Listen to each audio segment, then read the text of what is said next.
Você nunca se pergunta isso? Meu Deus, por que as igrejas que pregam a Bíblia às vezes são tão pequenas, e aí você tem falsos profetas, gente que é mercenária, que ensina doutrina errada, a igreja lotada, gente que saindo pelo ladrão, como a gente costuma dizer, não é? Como explicar isso aí? João explica aqui no verso 5. Eles procedem do mundo. Por essa razão, falam da parte do mundo e o mundo os ouve.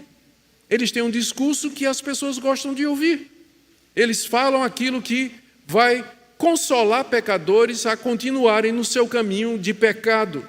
Eles não falam de arrependimento, mudança de vida, juízo de Deus, céu, inferno, a necessidade de arrependimento fica faltando nesses pregadores. O que eles pregam é prosperidade, bênçãos materiais, saúde, vitória e tudo aquilo que você precisa aqui nesse mundo. Sobre a pessoa de Cristo, o que ele fez na cruz, quase nada. Uma vez eu estava escutando, faz muito tempo eu estava escutando um desses obreiros, um desses missionários aí que abriu, tinha uma grande igreja neopentecostal, eu estava escutando o sermão dele e de repente ele começou a falar sobre pecado. Né? Aquela passagem de Josué, santificai-vos porque amanhã o Senhor fará maravilhas no vosso meio. E aí ele começou a falar da necessidade de santificação, arrependimento, mudança de vida, abandono do pecado. Ele disse, meu Pai do céu, talvez eu estava enganado a respeito dessas pessoas, elas estão pregando de fato arrependimento e santificação. E ele continuou falando, pregando, aí veio. Por isso, amanhã, aqui na igreja, noite do milagre. Venha para ser abençoado, Deus vai derramar milagres e bênçãos sobre você e tal, né? Aí, quando você coloca essas duas coisas juntas, adivinha qual que sai perdendo? Verdade bíblica. O que sai ganhando é aquilo que agrada, é aquilo que as pessoas desejam, a razão pela qual elas lotam essas igrejas, porque os falsos profetas são do mundo, falam das coisas que agradam o mundo, por isso o mundo ouve. Mas já o cristão, e essa é a marca dele que nós estamos vendo aqui, a segunda marca, verso 6. Ele ouve os apóstolos, olha o que é que João diz aqui. Nós somos de Deus. Quem é esse nós? É João e os demais apóstolos de Cristo. Aquele que conhece a Deus nos ouve. João diz, nós, os apóstolos, nós somos de Deus. Quem é de Deus vai ouvir o que nós estamos dizendo. Aquele que não é de Deus não vai nos escutar. E, consequentemente, não vai atrás de pregadores que ensinam a doutrina apostólica e muito menos se tornar membros de igrejas onde a verdade apostólica sobre Cristo é ensinada. Eles vão atrás de falsos profetas. Então, esse é a segunda marca do verdadeiro cristão. Ele ouve e ele segue a doutrina dos apóstolos. Onde está essa doutrina? Escritura Sagrada. Não está em nenhum outro lugar. Não está em revelação subjetiva, não está na personalidade carismática de alguns líderes, não está em novas revelações, sonhos e visões. Apóstolo bom é apóstolo morto, né? Aquele que já morreu e que deixou o seu legado por escrito, está aqui. Nós somos igreja apostólica, não somos? Por que nós somos uma igreja apostólica? Porque nossa doutrina se baseia no ensino dos apóstolos, que está aqui. Então, quem é de Deus vai ouvir e vai seguir. Quem não é de Deus vai seguir o falso profeta. Vai seguir o falso profeta, porque o falso profeta vai dizer tudo aquilo que ele quer ouvir, enquanto que numa igreja bíblica, você nem sempre vai ouvir o que você quer. Você vai ser confrontado pela palavra, você vai ser desafiado pela palavra e, consequentemente, você vai precisar tomar uma decisão diante do que você ouve. Esse era o outro shibolete, outro teste que João coloca aqui. O primeiro foi que todo o crente verdadeiro confessa a encarnação, e o segundo que ele acabou de dizer é que o crente verdadeiro ouve e segue o ensino dos apóstolos. Agora vem um terceiro teste. O crente verdadeiro ama os seus irmãos. Está aí do verso 7 até o verso 12. Como nós já vimos, se você está seguindo a nossa série, você vai lembrar disso, eu vou recapitular por amor àqueles que estão nos visitando. Os falsos profetas que estavam entrando nas igrejas e que João combate aqui, eles desprezavam as necessidades materiais das pessoas devido ao dualismo com que eles interpretavam a realidade. O que é espírito é bom, mas o que é matéria é mal. Como o corpo é material, não interessa para mim. Deus não se preocupa com o corpo, portanto, Deus não se preocupa com as necessidades físicas e materiais. Eles achavam que o corpo era a prisão da alma e que você tinha que quebrar o corpo através de castigos, privações, para que a alma pudesse ser liberta e chegar até Deus. Esse era o ensino dos falsos mestres. João responde a isso com uma verdade simples, uma frasezinha de 3 letras, de 3 palavras. Deus é amor. Essa é a resposta que João dá a esse falso ensino. Deus é amor. E com base nessa declaração de que Deus é amor, João estabelece os seguintes pontos que eu quero que você preste atenção agora. Se Deus é amor, primeiro, nós devemos amar uns aos outros, porque todos nós dizemos que conhecemos a Deus e que seguimos a Deus. Está aí no verso 7. Amados, amemo-nos uns aos outros. Vamos amar uns aos outros. A razão é que o amor procede de Deus e, portanto, todo aquele que ama é nascido de Deus e conhece a Deus. Você pode dizer, mas então os descrentes, pessoa que não conhece a Deus, ele não é incapaz de amar? Eles têm algum sentimento pelas outras pessoas, por conta da graça comum que Deus derrama sobre toda a humanidade. Mas o amor verdadeiro, ele parte de um coração que já foi alcançado pelo amor de Deus. Eu amo porque Deus me amou primeiro. Se você tenta amar sem esse pressuposto, você não vai conseguir. O amor de muita gente é simplesmente um amor egoísta. É paixão, é encanto, é infatuação, mas não é um amor verdadeiro. O amor verdadeiro nasce de Deus, porque 3 palavrinhas, Deus é amor.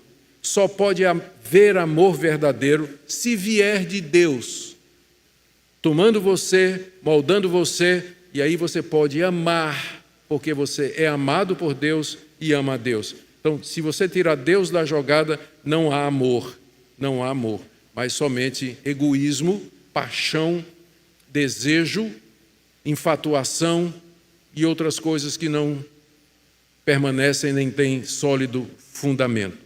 Quem confessa, agora vem o outro ponto aqui, quem professa ser cristão, mas não ama seu irmão, não conhece a Deus, diz João aqui no verso 8. Aquele que não ama, não conhece a Deus, pois Deus é amor.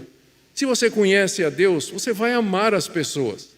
Se você se pega, eu digo isso com muita seriedade, eu queria que você examinasse mesmo.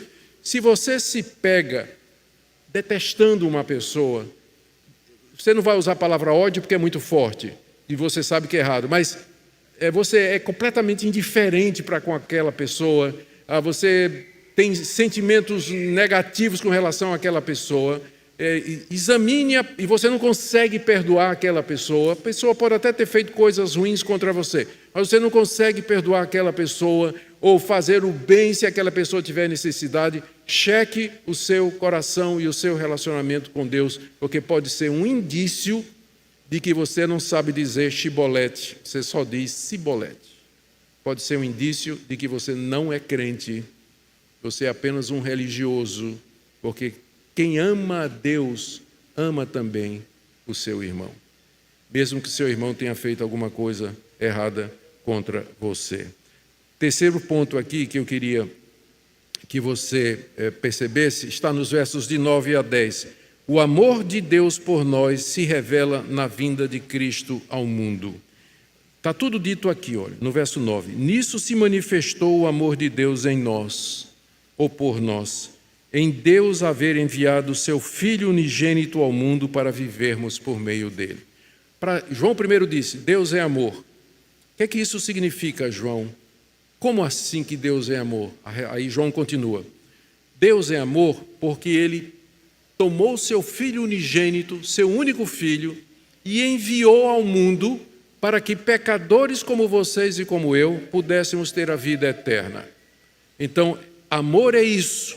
Renúncia, abrir mão por amor a outras pessoas, para o bem de outras pessoas. É desse tipo de amor que João está falando aqui e que se baseia no amor de Deus por nós. para que nós possamos viver por meio de Cristo. Isso é o verdadeiro amor. E aí João explica, no verso 10, nisso consiste o amor, não em que nós tenhamos amado a Deus, mas que Ele nos amou e enviou Seu Filho como propiciação pelos nossos pecados. Então, não pense assim, olha, tem gente que pensa assim, Deus me ama porque eu amo a Deus. Tem gente que pensa assim, não é? Geralmente é o pessoal que acha que no ser humano existe capacidade suficiente para amar, por si só. Geralmente são pessoas que não entendem a gravidade do pecado e da corrupção do nosso coração.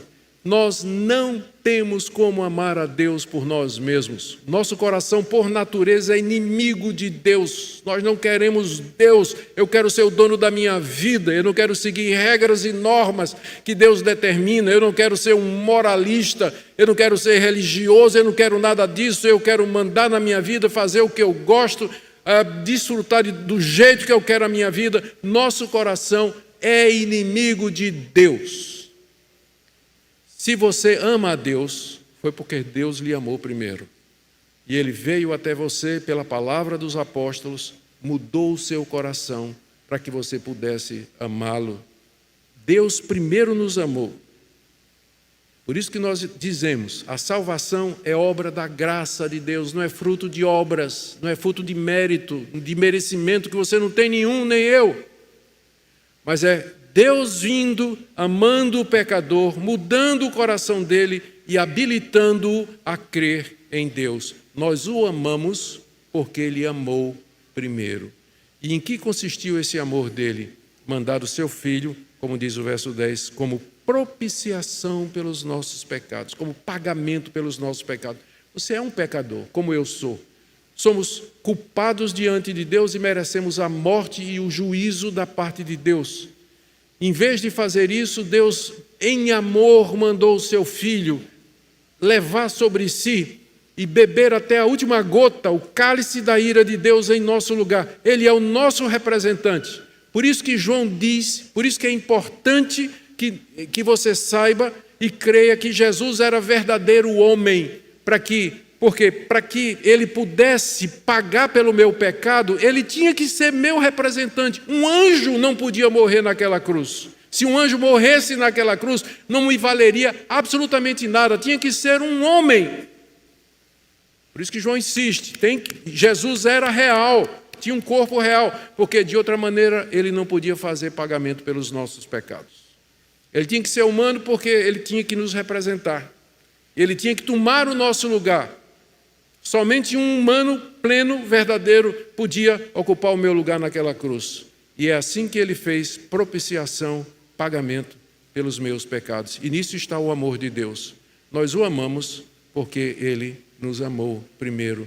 E o amor dele consistiu nisso, que ele mandou seu Filho para pagar os nossos pecados e para que nós vivamos por meio dele. Muito bem. Esse foi o terceiro. E aí ele termina dizendo aqui que o amor de Deus por nós, verso 11, é a base de nós amarmos o nosso irmão. Ele ainda está nesse teste, né, de que o crente verdadeiro ama seu irmão. Verso 11, amados, se Deus de tal maneira nos amou, de tal maneira, amor imenso, também nós devemos amar uns aos outros. Aí veja no verso 12 aqui, eu gosto dessa passagem. O nosso amor pelos irmãos produz dois efeitos. Me siga aqui para você poder entender. O amor aos irmãos produz dois efeitos. O primeiro, torna visível o Deus invisível. Olha o que ele diz. Ninguém jamais viu a Deus. Espera aí, pastor. Mas e Moisés? E os profetas? Isaías capítulo 6. Essas manifestações de Deus. Ninguém jamais viu Deus na sua essência, na sua pureza, na sua natureza. Nós morreríamos imediatamente. O que de Deus se pode ver são manifestações chamadas de teofanias, em que Deus assume alguma forma, como uma sarça ardente, uma coluna de nuvem, uma coluna de fogo. São representações de Deus. O próprio Deus, quando veio a esse mundo, ele tomou uma forma humana. Nós vemos a Deus na face de Cristo. Nós não podemos ver a Deus diretamente, o ser de Deus, porque nós seríamos fulminados imediatamente. Ninguém jamais viu a Deus, mas quando você ama, Deus se torna visível em você. É isso que João está dizendo aqui. Amados, ninguém jamais viu a Deus. Se amarmos uns aos outros, Deus permanece em nós. As pessoas veem a Deus em você. Elas vão ver o seu amor pelos irmãos, a sua entrega, a sua renúncia, seu cuidado pelas pessoas e vão dizer, é isso que Deus é. Eu agora sei quem é Deus, agora entendo quem é Deus. Eu vejo Deus em você. Quando nós amamos uns aos outros, o Deus invisível se torna visível. Nós vemos a Deus através dos irmãos quando eles amam, quando eles fazem como Deus fez, renunciam a si próprios por amor e cuidado pelos outros. Vamos agora para o quarto, estamos chegando, viu, irmãos? Quarta marca do verdadeiro cristão está aí, do verso 13 a 16, é que pelo Espírito ele confessa a verdade a respeito de Jesus. O Espírito Santo habita em nós, ele testifica em nós a respeito de Cristo, e a partir disso João faz alguns pontos. Primeiro, nós sabemos que somos de Deus, mais um chibolete, não é? Pela presença do Espírito Santo em nós, veja aí o verso 13. Nisto conhecemos que permanecemos em Deus e Deus em nós, que Ele nos deu o seu Espírito Santo. Todo crente verdadeiro tem o Espírito Santo. Uma pergunta que eu recebi recentemente e respondi lá no meu Instagram foi essa: por que vocês não procuram a segunda bênção, que é o batismo com o Espírito Santo? Minha resposta foi que todo crente, ele já tem o Espírito Santo, porque sem o Espírito Santo nem crente ele poderia ser. Você pode buscar o enchimento do Espírito, mas você já foi batizado com o Espírito Santo quando você se converteu. Se nós sabemos que Deus está conosco porque Ele nos deu do seu Espírito Santo. E como é que eu sei que o Espírito Santo está em nós? Ele diz aqui no verso seguinte, no verso 14, nós temos visto e testemunhamos que o Pai enviou seu Filho como Salvador do mundo. Falando como apóstolo, João diz, nós vimos e damos testemunho de que Jesus Cristo é o Filho de Deus. Pelo Espírito Santo, você crê nisso.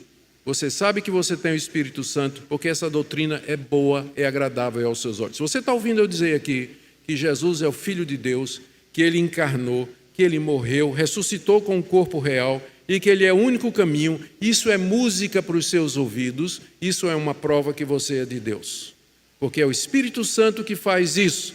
Mas se você ouve essas coisas, se você desfoca, isso não é interessante para você, você não vê valor nisso, não vê importância nisso, pode ser o cibolete, que é um sinal de que você não é um verdadeiro cristão. Porque o verdadeiro cristão, pelo Espírito Santo, ele recebe, aceita e confessa a verdade de Cristo baseado no testemunho dos apóstolos, como vimos aqui no verso 15. Aquele que confessa que Jesus é o Filho de Deus, Deus permanece nele e ele em Deus. Deus é amor, continua João. Isso significa duas coisas, verso 16. Nós cremos e conhecemos no amor que Deus tem por nós. Deus é amor, e aquele que permanece no amor, permanece em Deus e Deus em nós. Nós cremos no amor que Deus nos tem, e o fato de crermos nisso é uma prova de que nós estamos em Deus. Queridos, não existe talvez um teste mais severo do que esse, que é o teste do amor. Amarmos os irmãos. Eu sei que vários de vocês estão com dúvidas e tem na cabeça de vocês a imagem de alguém, à medida que eu estou falando aqui, dizendo que se nós somos de Deus e conhecemos a Deus, nós temos que amar as pessoas. Pastor, aquela pessoa me fez muito mal, nunca pediu perdão. Eu sou maltratado todo dia na minha casa pelo meu marido me maltrata, me assedia verbalmente. Então minha esposa me insulta, me trai, ou então lá no trabalho eu sofro bullying dos meus colegas, do meu patrão. Na escola eu sofro bullying. Eu que sou adolescente, sou jovem lá na escola, quando eles descobrem que eu sou crente, eu sofro bullying. Como é que eu posso cumprir esse mandamento? Não se trata de sentimento, mas se trata de uma decisão. Deus é amor. E Deus amou você, você sendo inimigo de Deus. Quando Deus amou você, você não era uma coisinha legal para ser amada, não. Você era repulsivo, nojento aos olhos de Deus, coberto de pecado, imundo aos olhos de Deus. Deus lhe amou nessa situação. E você então deve amar. Quem só ama os seus amigos, quem só ama os que você gosta, os descrentes fazem isso também. Foi Jesus que disse isso, né? Se amais somente os que vos amam, que galardão tereis? Porque até os ímpios fazem a mesma coisa.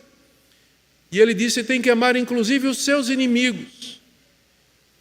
Isso não significa que você tem que conviver com eles, mas significa que você vai orar por eles, significa que você vai perdoá-los, que você vai, se puder fazer o bem, você vai fazer o bem, porque foi isso que Deus fez por você. Isso que Deus fez por você. Deus é amor, e isso significa que quem conhece a Deus vai amar também os seus irmãos em primeiro lugar e as pessoas em geral. Agora vamos para o quinto ponto, e eu tenho certeza que esse aqui vai mexer com todo mundo, inclusive já mexeu comigo. O crente verdadeiro, ele não tem mais medo de Deus, nem agora, nem no dia do juízo. Veja aí, do verso 17 e no verso 19. Nisto é em nós aperfeiçoado o amor, para que no dia do juízo mantenhamos confiança. Verso 18. No amor não existe medo, antes o perfeito amor lança fora o medo. O medo produz tormento, aquele que teme não é aperfeiçoado no amor. João agora faz uma relação entre amor e medo, que é muito clara e lógica. O que ele está dizendo aqui é o seguinte: Deus ama você. Se você de fato ama a Deus, isso significa que você não tem mais medo dele. Você não tem mais medo dele aqui, de que ele vai castigar você, destruir você, de que ele tem planos terríveis para você, mandar você ser evangelista lá na faixa de Gaza, por exemplo. Deus tem esse tipo de plano para a sua vida. Não. E medo do futuro. Quando eu morrer, o que é que vai acontecer? Será que eu vou para o céu? Ou eu vou para o inferno? Deus vai me castigar, Ele vai me dar a vida eterna? Se você ama a Deus, você não vai ter medo dele, nem aqui e nem com relação ao futuro. Agora eu quero que você sonde o seu coração. Quando você pensa em Deus, pensa no dia do juízo, ou pensa mesmo agora no presente, você está sempre olhando, né, por cima do ombro, né, para ver se Deus está lhe perseguindo, para lhe castigar, lhe maltratar por alguma coisa que você tenha feito. Quando você pensa na morte, o que é que você sente? Você vê a morte como sendo alguma coisa que vai lhe levar para um local de sofrimento, de tormento? João está dizendo que o verdadeiro amor lança fora o medo, isso é, o medo de Deus. Se você de fato ama a Deus, você está consciente do amor de Deus, você não vai ter medo de Deus, medo do juízo de Deus aqui nesse mundo e nem no futuro, quando houver o julgamento final, quando todos comparecerem diante de Deus. E não existe uma coisa melhor para nós, não existe nada mais precioso do que você não ter medo de Deus. Se você tem medo de Deus, pode ser por algumas coisas. Primeiro, você fez alguma coisa que você sabe que está errado e você não colocou em ordem. E aí, é claro, você fica com medo de que a qualquer momento você vai olhar no retrovisor e vai ver a luzinha azul atrás de você. Me pegou. Não é? Você fica olhando no retrovisor, o tempo todo, olhando no retrovisor. Se você tem culpa, o olho é no retrovisor o tempo todo, para ver se... não é? Fica com medo disso. Então, se você tem medo, examine a sua vida. Por que você está olhando no retrovisor o tempo todo? O que é que você fez? É preciso que você se reconcilie com Deus. A porta está aberta. Cristo fez propiciação pelos nossos pecados. Conserte a vida. Arrume sua conduta. Desfaça esse relacionamento. Mude sua vida nos seus negócios. Faça as coisas direito. E você não vai ter medo. Segunda razão, se você tem medo, é que você ainda não entendeu o amor de Deus por você. Deus lhe perdoa completamente, já não há mais condenação para aqueles que estão em Cristo Jesus. Se você é de Deus, seus pecados foram pagos, seus pecados foram todos quitados, não tem mais absolutamente nada na sua conta negativa, saldo negativo diante de Deus, porque tudo foi saldado completamente. O verdadeiro amor lança fora o medo. Ele diz aqui que o medo produz tormento. Eu sei de pessoas que vivem atormentadas. Sei de pessoas que vivem atormentadas com medo, horror do que vai acontecer, do futuro, de todas estas coisas. A receita que a Bíblia dá para você se livrar do tormento mental, da aflição e da angústia espiritual, é você mergulhar no amor de Deus por você. O Deus que lhe ama, que lhe perdoa, e o Deus que lhe chama para a reconciliação por meio de Cristo. Agora deixe-me ir para o último ponto, ou esse já foi o último? Não, o último que eu tenho que dizer. Quem é de Deus não odeia seu irmão, né? Verso 20 até o verso 21. Se alguém disser amo a Deus e odeia seu irmão, é mentiroso. E olha o argumento de João. Se você não ama seu irmão a quem você vê, como é que você vai amar a Deus a quem você não vê? Olha que argumento interessante. Você vê seu irmão e você não consegue amá-lo. Ora, se você não consegue amar uma pessoa que você vê e que você pode fazer o bem, se reconciliar, como é que você vai amar Deus a quem você não vê? Então alguma coisa está errada aí. Se você ama o Deus que você não vê, mas que você sabe que é real, você vai amar seu irmão a quem você vê. O que é que significa no contexto todo, partindo para a conclusão, o que é que significa no contexto todo esse amor aos irmãos?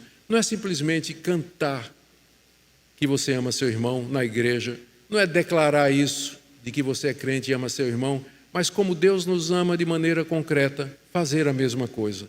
Pode significar meter a mão no bolso e ajudar seu irmão financeiramente, pode significar ser amparo e apoio psicológico, espiritual para ele em momentos de aflição, pode ser ir visitá-lo lá no hospital, pode ser reconciliar-se com ele e você brigou, bloqueou ele lá no Instagram, bloqueou lá no Zap, né? não quer saber de conversa, desbloqueia, procura aproximação se for possível. Paulo diz, o quanto estiver em vós, tende paz com todos os homens. Às vezes não está em nós, depende do outro, mas na sua parte, você fez tudo o que era possível para a reconciliação, para viver em paz com seus familiares, seu marido, sua esposa, seus filhos, seus pais, seus chefes, seus colegas de trabalho, seus colegas da faculdade, na escola. É isso que é amar. Amar de verdade, não de boca, mas de palavras e atos. Essa é a marca do verdadeiro crente. Ele não odeia a seu irmão. Termino com algumas aplicações. Em primeiro lugar, para vocês que estão aqui nessa manhã e que durante todo o sermão aquela pessoa não saiu da sua cabeça. Espero que você saia daqui hoje com o propósito de se reconciliar, de resolver o que pode ser resolvido com essa pessoa que não saiu da sua mente durante todo o sermão, que você se lembrou toda vez que eu toquei na questão do amor e na questão da mágoa. Segunda coisa, para muitos de vocês aqui não leem a Bíblia regularmente, não leem, passam a semana toda e não leem a Bíblia. Vocês notaram que tudo que nós sabemos sobre Cristo, toda a força que nós precisamos, vem do testemunho dos apóstolos. E você não vai receber isso direto, num download divino, direto de Deus para a sua cabeça. Você tem que ler a palavra de Deus, você tem que buscar a palavra de Deus, ler a Bíblia todo dia. Todo dia ler o testemunho dos apóstolos, porque é dessa maneira que você vai se fortalecer na fé e evitar ser levado pelo falso profeta. Tem muita gente que sai da verdade e vai seguir o falso profeta simplesmente porque não conhece a palavra de Deus. Tem gente aqui talvez que veio de igreja onde aprendeu a vida toda que doutrina não importa, a letra mata e o Espírito vivifica. Não, o Espírito Santo através da letra vivifica. As duas coisas são importantes, vida espiritual, doutrina. Veja a importância da doutrina aqui, particularmente a respeito da pessoa de Cristo Jesus. Também pode ter gente aqui com medo de Deus. E eu queria, nessa manhã, convidar você a refletir no fato de que o amor de Deus consiste em pegar pecadores como você e eu, reconciliar-se com eles, justificá-los com base na justiça de Cristo, recebê-los como filhos e tratá-los como tal. Você pode desfrutar da paz com Deus, do amor e da alegria de ter um relacionamento com Deus. E, finalmente, para todos aqueles que estão aqui e que acham que o crente não deveria ser crítico, eu espero que essa palavra nessa manhã mude a sua opinião. É crítico no bom sentido, né? Avaliar, crítica talvez não seja uma boa palavra, mas você deve avaliar para discernir a verdade do erro. Você precisa fazer isso, não seja naïve, não seja ingênuo, não seja besta, não seja tolo. Nem todo mundo que diz que é de Deus é de Deus. E é por isso que a Bíblia nos dá todos esses testes. Que Deus nos abençoe, que nós sejamos um povo que cresce, um povo que busca a Deus, que o ama e quer fazer a vontade dele. Em Efésios 2:8, Paulo nos assegura: porque pela graça sois salvos, mediante a fé. E isto não vem de vós, é dom de Deus, não de obras, para que ninguém se glorie. Essa passagem nos lembra que não podemos confiar em nossos próprios esforços ou méritos. Ser cristão verdadeiro começa com a aceitação da graça de Deus e da obra redentora de Cristo na cruz. Perguntemo-nos: a minha fé está centrada na graça de Deus, ou estou tentando ganhar a salvação através de minhas ações? Outra forma de discernir a genuinidade da nossa fé é a transformação na vida. Em 2 Coríntios 5:17, lemos que, se alguém está em Cristo, nova criatura é. As coisas antigas já passaram, eis que tudo se fez novo. O cristão verdadeiro experimenta uma mudança não apenas nas atitudes, mas também no coração. Devemos nos perguntar: minhas ações e pensamentos refletem a vida de Cristo em mim? Estou em constante crescimento e transformação pela palavra de Deus? A presença do Espírito Santo em nossas vidas traz frutos que demonstram nosso relacionamento verdadeiro com Ele. Além disso, o amor é uma marca distintiva do cristão verdadeiro. Em João 3,14 está escrito: nós sabemos que passamos da morte para a vida, porque amamos os irmãos. O amor não é apenas um sentimento, mas uma ação contínua, uma disposição de servir e acolher aqueles ao nosso redor. Perguntemo-nos: eu demonstro amor genuíno por meus irmãos na fé? Tenho buscado a unidade e a paz com a comunidade cristã? Essa é uma prova tangível de que a nossa fé é autêntica. A obediência à palavra de Deus também é essencial. Em João 14,15, Jesus diz: se me amais, guardareis os meus mandamentos.